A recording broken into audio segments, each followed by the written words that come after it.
បានលាលោកទៅឆ្ងាយយូរហើយនឹកណាំងពុកអើយខ្ញុំនឹកពុនពេអានុងអាកន្លងពុកបានរំលែខ្ញុំស្រង់ទឹកភ្នែកនឹកដល់រឿងដើម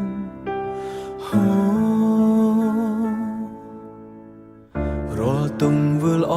ពុកបានផ្ដល់ឲ្យคล้ายជាអំណោយជួយដល់ដងហើក្តីសង្ឃឹមខ្ញុំលូតលាស់ថ្លៃថ្លាជីវិតខ្ញុំផ្ដើម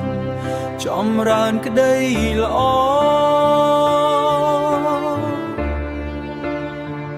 ពេលនេះខ្ញុំចង់ជួបលោកពុកណាស់ចង់ស្រែកប្រកាំងរកពុកបន្ត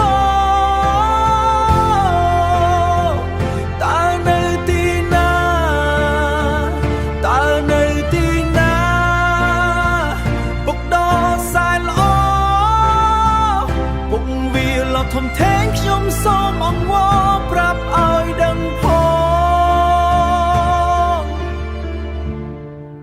វាលវត្តសង្សារកើតចាំងឈឺស្លាប់ជួបប្រត់មានឆាប់ស្ទុកក្នុងកចក្រវាលធំធេងសោកសៅមកពុកប្រាប់ខ្ញុំផងចាំនៅទីណាពេលនេះខ្ញុំចង់ជួបលោកពុកណាស់ចង់ស្រែកប្រកាំងរកពុកបន្តតើនៅទីណាតើនៅទីណាពុកដ៏សែនល្អពុកវាលធំធេងខ្ញុំសូមអង្វរប្រាប់ឲ្យដឹងផងវាលវត្តសង្សារកើតចាំងឈឺស្លាប់